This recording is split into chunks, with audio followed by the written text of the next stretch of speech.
The only thing I've understood about life is not easy. Life is hard. Everything you do, you train hard, you work hard, you love hard, you play hard. Everything is hard. Everything you earn, everything that's valuable is hard. If it's easy, it's of no value or whatever. You got to be bettering yourself every day and stuff like that. You know, when I was a teenager, in Chicago, in the section of Little Italy, um, beginning at the age of between 12 and 13, they train you to be kind of like an enforcer, a soldier. I don't want to say killer, but they teach you to be a soldier and stuff. They talk to you like you're an adult. Hey Brian, what the fuck are you doing? Hey Brian, get your hand out of your ass. What the fuck? Hey Brian, I'm gonna give you a slap. And you know what? They do slap you. They hit you and stuff.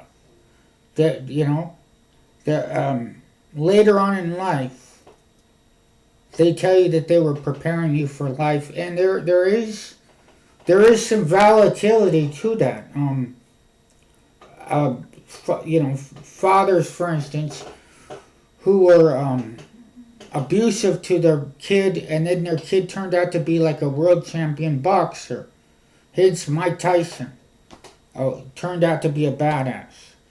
But anyway, I trained in Chicago, and you weren't like a superstar for doing it. They expected you to do it. They said, lift that weight, hit that bag till your arms can't move anymore. They said, do it. They said, run, work, get quicker, get faster, get stronger, and stuff like that. And you know what? By the time we were all 15 years old, all the guys in the neighborhood were huge. A lot of them over 200 pounds. I was 185. But they were huge. Some of them bench pressing over 400 pounds and stuff like that. Easy. It was, every one of them. They were tough. Because that's how they were trained to be. They were trained to fight, and they were trained to train. That's what they did. And that's how it was. And it wasn't easy and stuff. And you were told what to do, and you got very little praise and stuff like that. If any praise at all. They said that protecting your family should be enough praise for you. So I was 185 pounds. We went back to California, and I went out for the football team. And let me tell you, I kicked ass. I was 5'8", and I weighed 185, and I played defensive tackle. I know you're laughing that sounds undersized, but I was so much stronger. I could bench press 315. I could push the people on the other side down. I was quicker, and when I would get them off balance, I would push them. And I led the league in sacks. In 10 games, I got 18 sacks, and I used to do this touchdown dance where you go like this.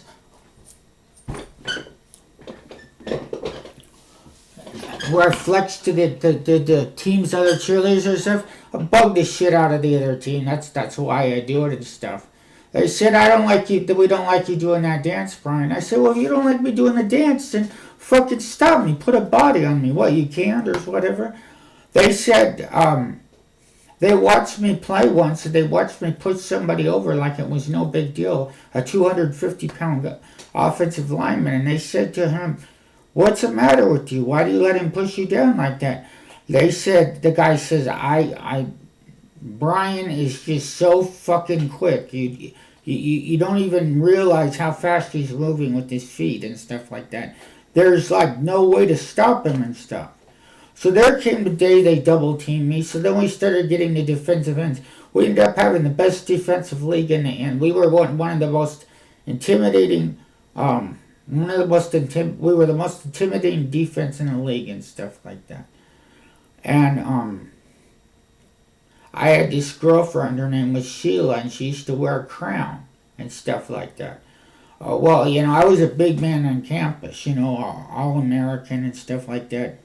Broke all kinds of weightlifting records, Letterman, stuff like that. So I don't know how she did it, but they used to let her onto the field, and she wore a crown and stuff, and she was a real bitch. And she would lie. She would say to me, Brian, this person called me a bitch. I'd say, what? You call my girl a bitch? So I'd get down there. I'd hit the guy, I'd hurt the guy and stuff, and then the guy would say, Brian, you lied to me. She's lying and stuff. And I'd look back and she was laughing. I'd say, did you lie? And stuff, and she'd be laughing and stuff. But yeah, you know, I dominated it stuff. And then one day they wanted to know what it was about me. They gave me a steroid test and I passed. And he says, what is it about you? You're the strongest guy in the league. I said, I'm one of the strongest guys in the league. But with my speed, it makes me the best guy in the league. But I think there was one guy that could out-bench press me. Some Samoan guy. I think he played one season in the NFL. But anyway, you know, I said it's a combination of quickness, power, and using the deadlift, the squat, and the bench all together, all at once, and stuff like that. And then finally pushing them down when they were off balance and stuff like that. They couldn't stop me. I knew that these guys weren't NFL caliber, nor that they could get their ass kicked by people in Chicago. So I knew I wasn't NFL bound, but you know, I did well where I was at and stuff like that. I played against Chicago guys, and they never believed me. Especially with the red hair. You know, people have a hard time understanding about the Italian with the red hair. But you know what? One day these guys came to the game. And they were Louie and Vinny. They were sitting in the sidelines. They said, hey, Brian, you better win this fucking game. We got money on this fucking game. You better win or we're going to get you hurt or stuff like that. And everybody said, holy shit, who are those guys? I said, those guys are my relatives. I told you about them during the family report. Jay says, you know what? You look like him in the face. What your red hair? I don't know. I'm half Irish, you idiot. But anyway, you know, I remember before the game, I used to do like a 500-pound deadlift. And then I'd do like just a 320-pound bench. Not my much, just a little bit. Then maybe like a 450-pound squat.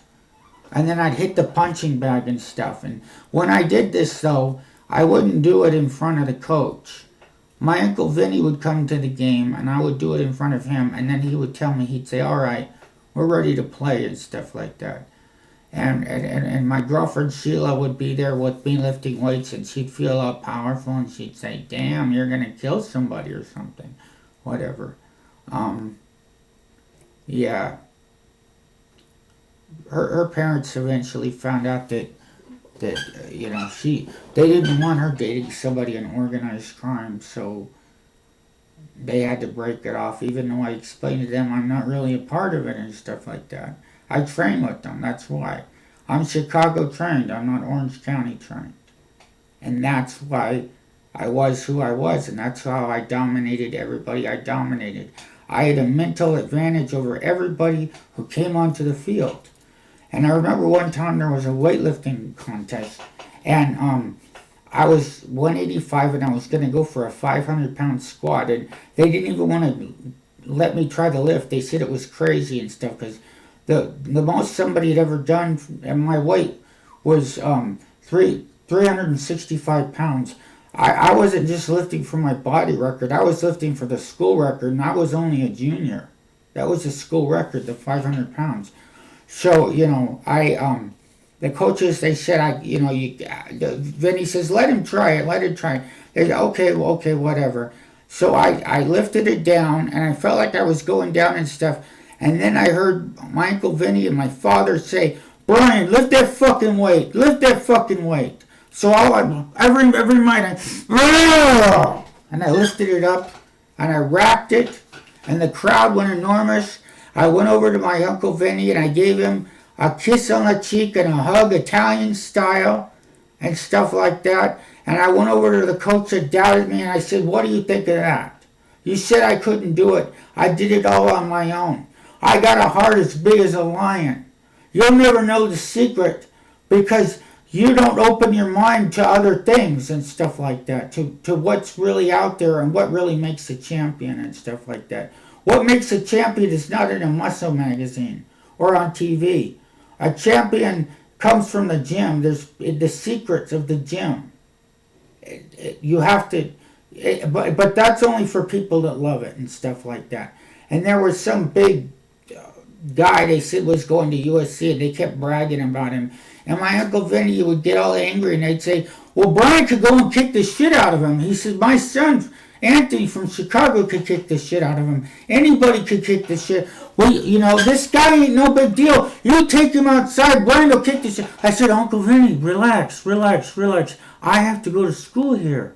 If people think he's the best, let him think that. We both know he's a pussy and stuff like that. He ain't going nowhere. This district isn't NFL caliber and stuff like that. And just like I said, he got nowhere and stuff. But if I saw him on the street, he gave me any problems, no problem.